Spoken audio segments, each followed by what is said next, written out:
The media is lying to your face again, manipulating facts into a destructive narrative that's driving Americans apart. It seems to be their goal.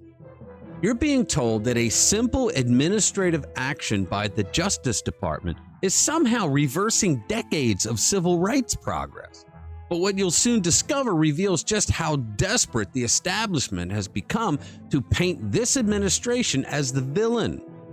The DOJ simply closed a 50-year-old case that was already resolved back in 1975. Yet the hysteria machine wants you to believe we're heading back to segregated schools. And if you stick with me on this, you'll find out that it's one of the most disgusting lies the Democratic Party has ever tried to unload on the country.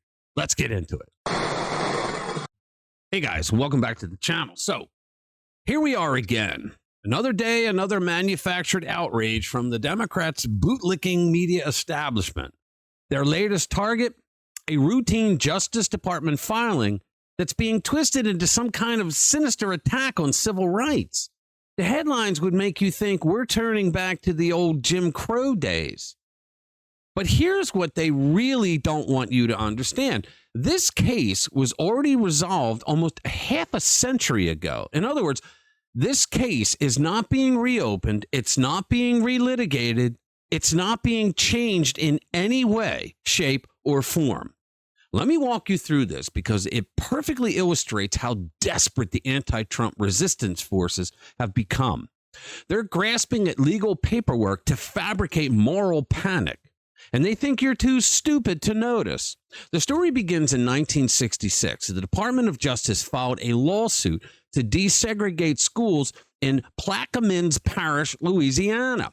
This was during the critical civil rights era when federal intervention was necessary to enforce law and protect civil rights and constitutional rights, because Louisiana was run by a bunch of racist Democrats at that time who would do anything to stop it.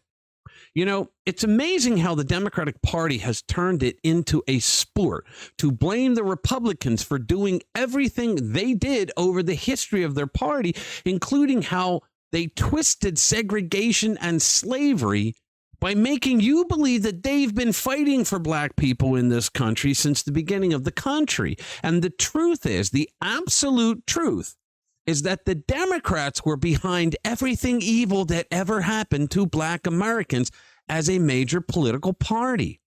By 1975, the court determined the district had successfully integrated. Mission accomplished. The legal objective was achieved. But here's where it gets interesting, guys. For purely administrative reasons, including the death of the presiding judge, the case was never officially closed on the books. It just sat there collecting dust for nearly 50 years. Nothing else had to be done.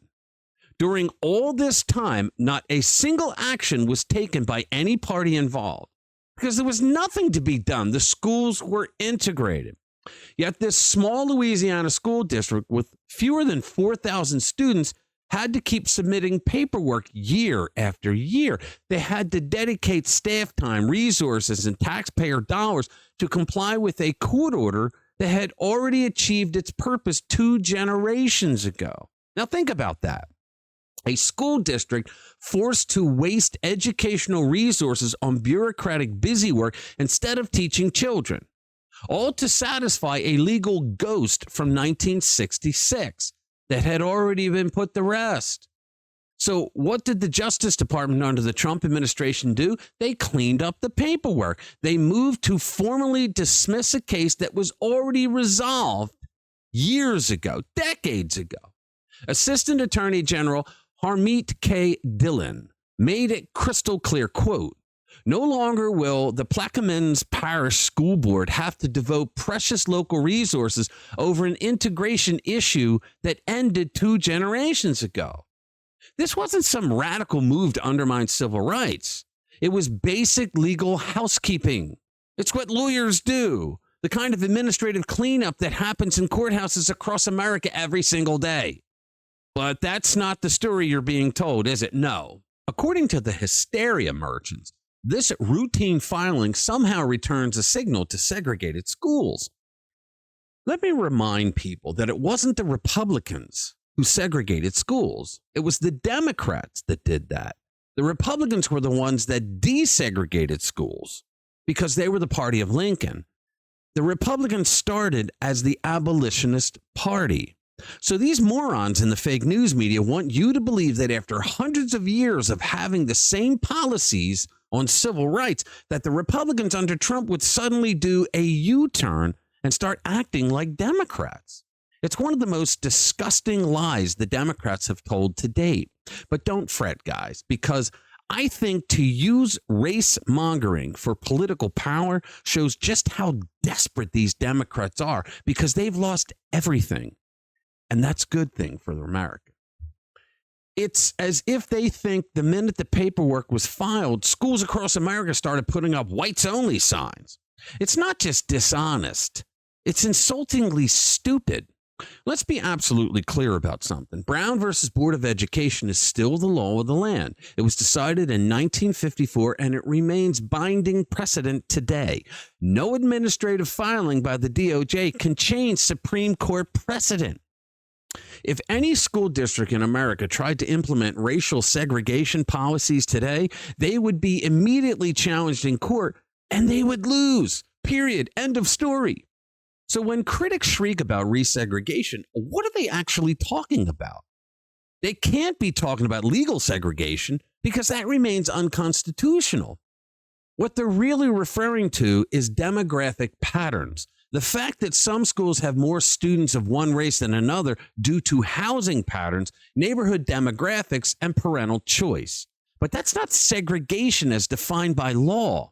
That's just life in a free society where people make individual choices about where to live and raise their families. You know, America. The critics point to studies claiming that when court orders end, schools become less diverse. But correlation isn't causation. Isn't that the big progressive libnut argument all the time? These changes often happen because artificial measures like mandatory busing or racial quotas are no longer enforced.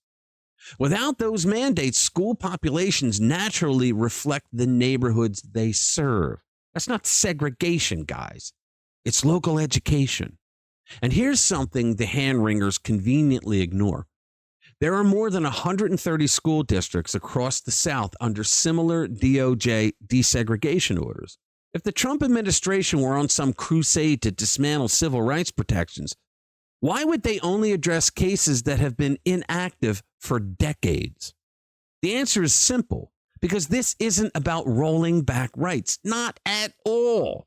It's about good governance and allowing local communities to direct their resources toward education rather than outdated paperwork. I mean, look at the facts. The DOJ's filing didn't change a single civil rights law. It didn't strip away a single protection. And it certainly didn't authorize any form of discrimination. That's not MAGA.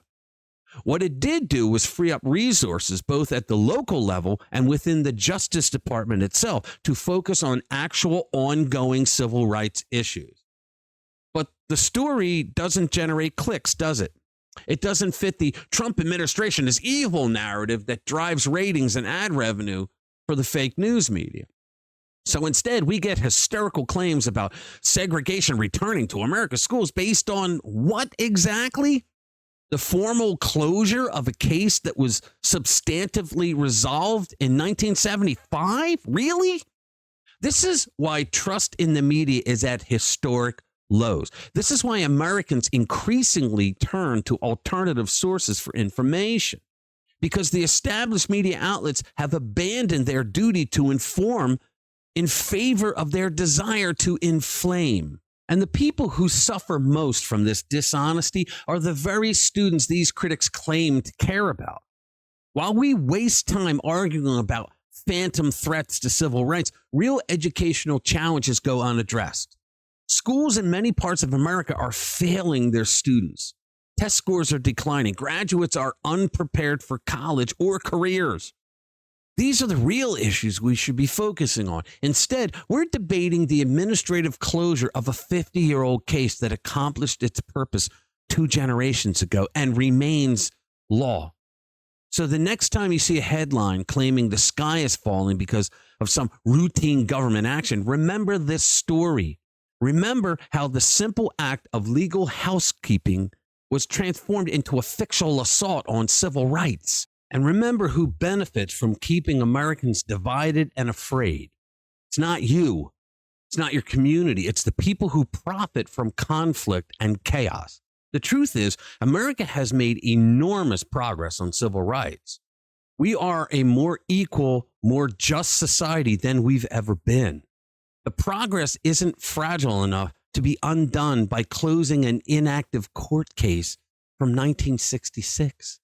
Anyone who tells you otherwise is just lying. They're insulting your intelligence. All right. Thank you for watching. Hit that notification bell if you want to be kept up to date with the latest media deceptions and political analysis. I'll see you in the next one.